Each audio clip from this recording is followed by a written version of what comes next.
Halo semuanya, kembali lagi di channel Halo Edukasi. Seiring berjalannya waktu, faktor lingkungan memberikan pengaruh terhadap kehidupan dan perkembangan manusia. Hal ini juga menjadi penyebab adanya perbedaan dari tingkah laku, adaptasi, hingga pendekatan di setiap generasi.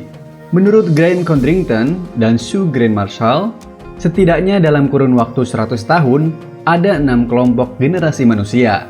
Berikut urutan generasi tersebut dan penjelasannya. Tradisionalis. Orang-orang yang masuk ke dalam generasi tradisionalis lahir pada zaman The Great Depression.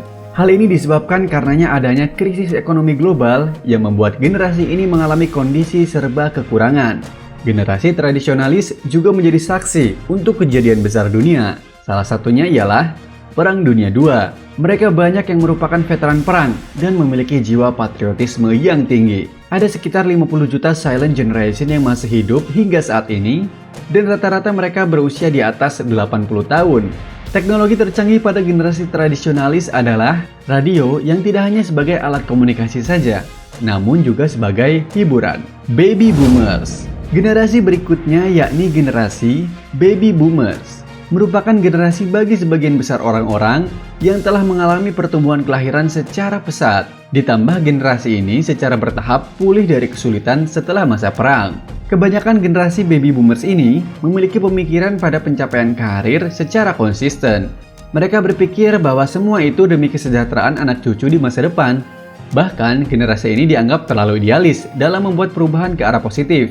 Selain itu, generasi ini lebih mengandalkan hal-hal berbau konvensional dibandingkan dengan digital atau hal-hal yang terkesan praktis. Meskipun begitu, tidak sedikit pula di antara baby boomers yang mencoba untuk mengenal lebih jauh mengenai teknologi yang sedang berkembang saat ini. Generasi X. Istilah X ini populer yang berawal dari sebuah novel yang berjudul Generation X, Tales for Accelerated Culture, karya Douglas Coupland. Dia membuat novel tersebut berdasarkan pada pola asuh orang tuanya yang lebih banyak menghabiskan waktu untuk bekerja. Hal inilah yang menjadi contoh bagi generasi X. Meskipun begitu, kehidupan antara pekerjaan, kehidupan pribadi, dan keluarga pada generasi X lebih seimbang. Para generasi X juga sudah mengikuti perkembangan teknologi seperti komputer dan video game yang tentunya dengan versi sederhana. Di belahan bumi lain, generasi X mengalami berbagai macam politik dan konflik seperti runtuhnya tembok Berlin, berakhirnya Perang Dingin, dan Perang Vietnam. Di Indonesia, para generasi X merasakan kehidupan politik yang cukup panas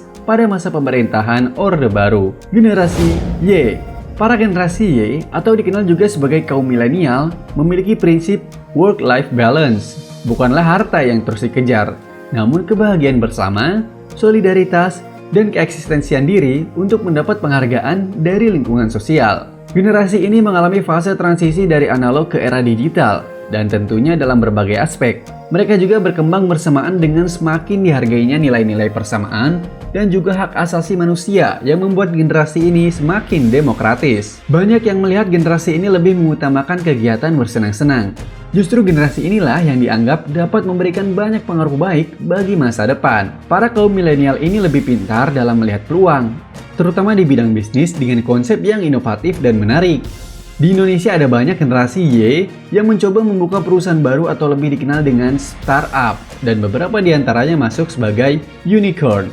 Generasi Z. Seiring dengan terus berkembangnya teknologi, membuat para generasi Z tidak dapat lepas dari gadget dan segala bentuk aktivitas sosial media.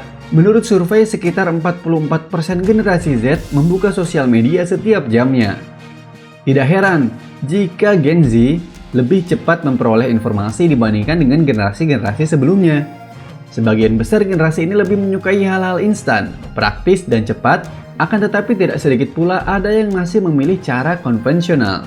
Generasi ini juga pintar dalam memanfaatkan teknologi yang terus berkembang, bukan dalam hal negatif, tetapi justru dalam hal positif, seperti pekerjaan dan belajar. Tidak heran jika saat ini banyak generasi Z memanfaatkan media sosial sebagai sumber penghasilan, salah satunya online shop dan YouTuber. Alpha.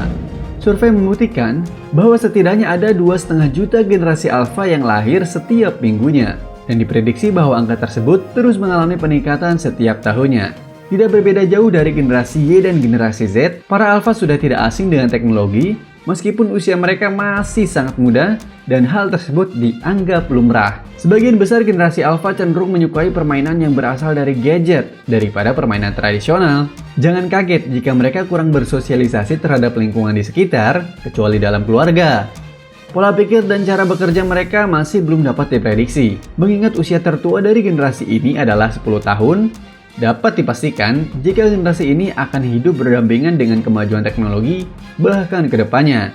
Generasi Alpha dapat menjadi generasi lebih maju dibandingkan dengan generasi sebelumnya. Itulah urutan generasi dari masa ke masa. Teman-teman masuk ke generasi apa? Tulis di kolom komentar ya. Jangan lupa untuk like, subscribe, dan nyalakan lonceng notifikasi agar tidak ketinggalan video-video dari Halo Edukasi.